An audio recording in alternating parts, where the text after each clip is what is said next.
Hi, everybody. It's Jamie of Pandora Astrology in Berkeley, California, along with Julia. Hey guys, it's Julia Mikos and I'm joining in from San Francisco, California. It's November of 2019, and we have a full moon in Taurus, as you can see right here. And the theme of this month's full moon is Enter the Darkness, Have a Catharsis. And believe me, during this full moon, it's going to be easier than ever to have a catharsis. And what I mean by Yeah. that is that, what I mean by that is that this full moon and also the new moon in Sagittarius coming later in the month features no stress, only harmony. Now, there's the normal amount of stress that is always there in a full moon. And what we're seeing is Mercury and the Sun here in Scorpio together, opposite the moon in Taurus, because as you know, a full moon is always an opposition between the Sun and moon.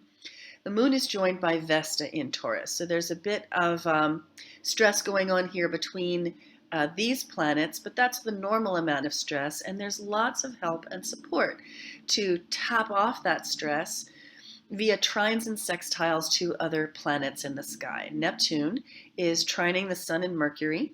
Pluto and Saturn are trining the moon in Vesta. So I'm going to say some stuff about this, and then Julie, I'm going to ask you for your thoughts about this, and I'll mark up the chart.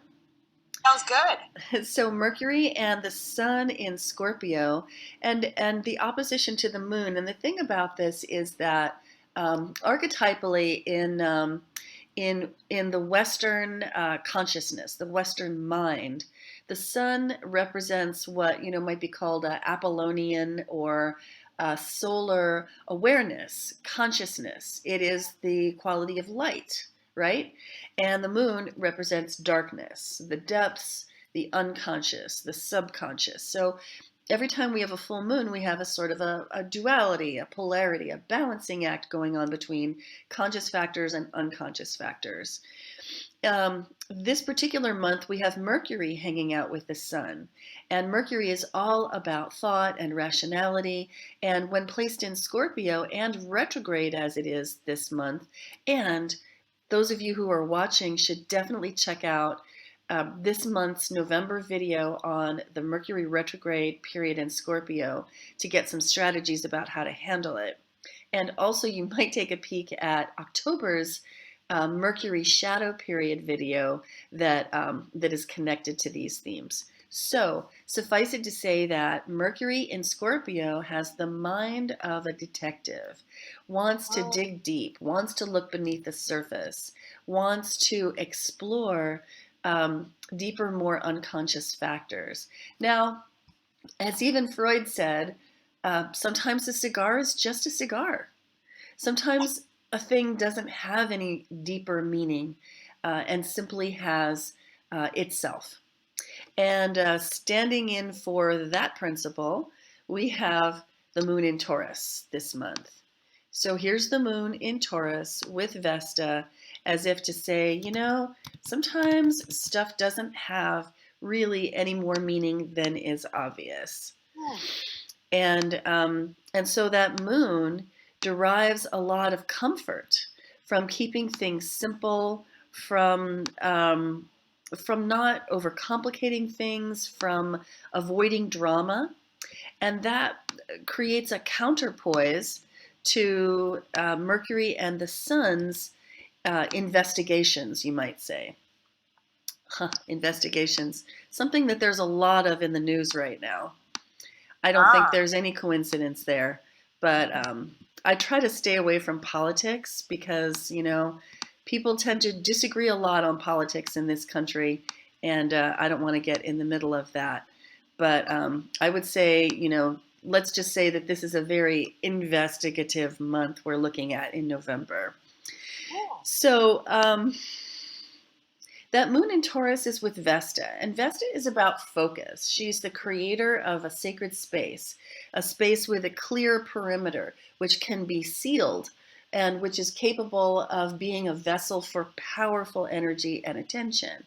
So this Vesta moon combination really wants to get into that container, seal it closed, and just like push all drama away.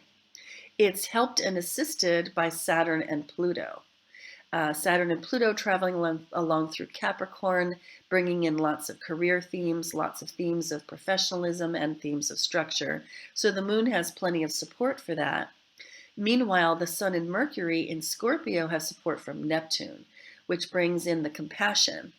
So this whole dynamic suggests that this month is really great for catharsis, which is to say, when you notice the darkness yawning, that dark tunnel yawning open in front of you, grab onto your lifeline and take a step inside.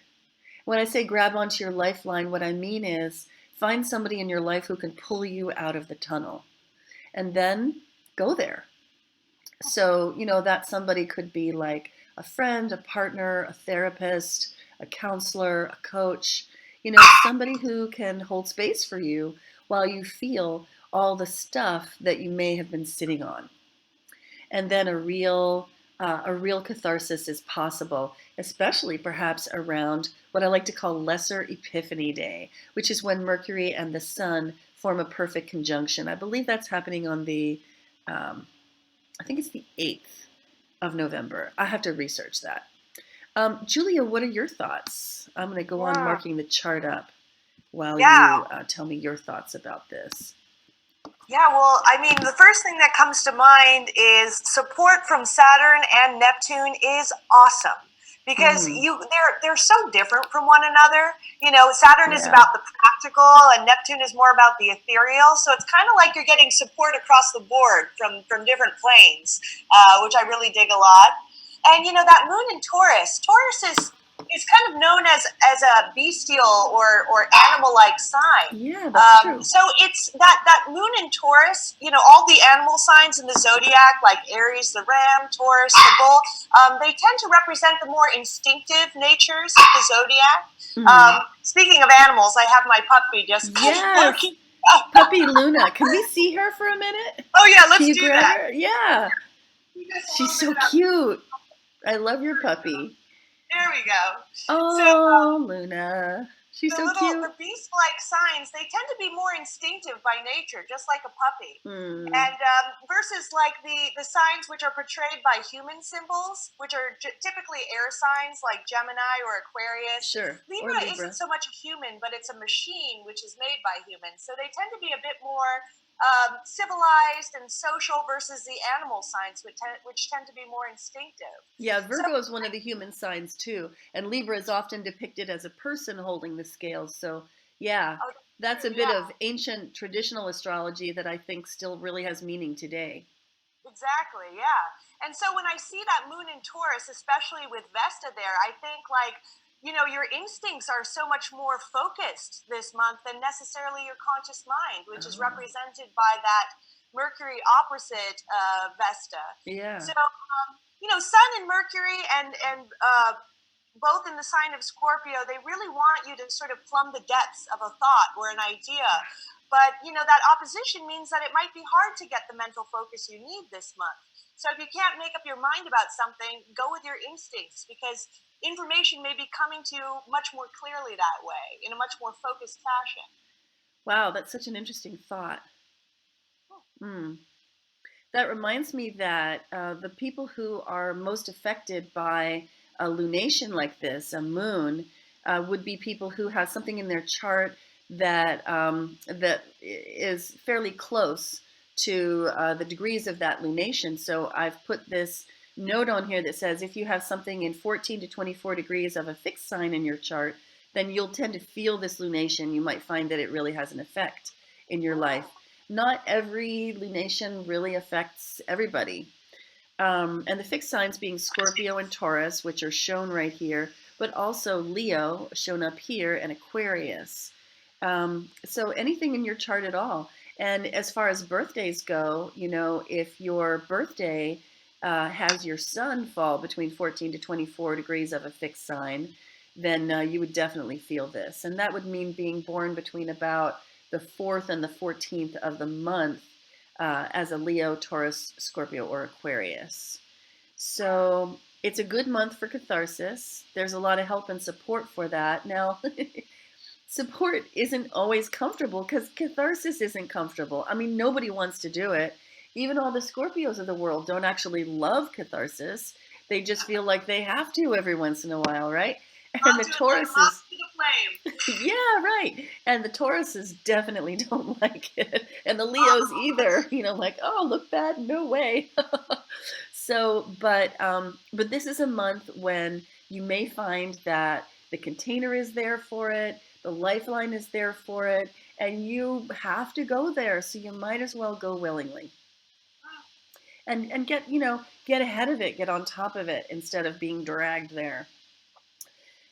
That Pluto, man. Okay. I think that's all I want to say about it. Julia, do you have any other thoughts, or you think we're done with this one? I think we're good with it. Okay. I hope that you all enjoyed watching this video. Check out our YouTube channel, Pandora Astrology on YouTube, for more good stuff like this, including horoscopes coming out every month. And visit pandoraastrology.com, especially add monthly-forecast after that, and you'll find the news of the month up always. And we'll see you around the cosmos. Bye-bye.